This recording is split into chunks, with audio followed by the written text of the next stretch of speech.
Hi, good morning. Ang pag-uusapan ho natin, marami kasi nagtatanong, kailangan ba talagang pag-aralan itong negosyong ito? Ito naman sasabihin ko. Alam niyo po, kailangan talagang pag-aralan yung negosyong ito.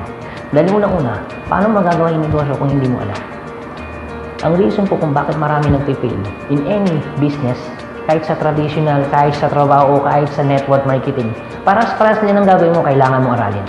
The moment na hindi mo inaral ang negosyong, ibig sabihin, hindi mo talaga siya magagawa ng maayos. Possible na pwede kang mag-quit. Okay, sige. Para talagang mas maintindihan mo kung bakit kailangan aralin ito, kung tatanungin kita, gusto mo bang nahihirapan ka? Siyempre, hindi. Alam mo kung bakit? Simple naman taong gusto niyang gawin yung negosyong nahihirapan siya. Ito ang tanong. Kung ayaw mo talagang nahihirapan, anong dapat gawin? Siyempre, kailangan aralin. Okay? Pag inaral mo bang negosyo, sa tingin mo madadalian ka na? Oo naman. Kasi pag the moment ang negosyo, araw-araw mo ginagawa, napapractice mo, nagiging madali na sa'yo. Tandaan ninyo, kahit gaano kadali ang isang bagay pag hindi mo inaral, nagiging mahirap. Pero ang isang bagay, kahit gaano kahirap pag inaral mo, nagiging madali. Yun pong reason kung bakit kailangan mo itong gawin para hindi ka mahirapan. Uulitin ko, gusto mo bang mahirapan ka? Siyempre hindi.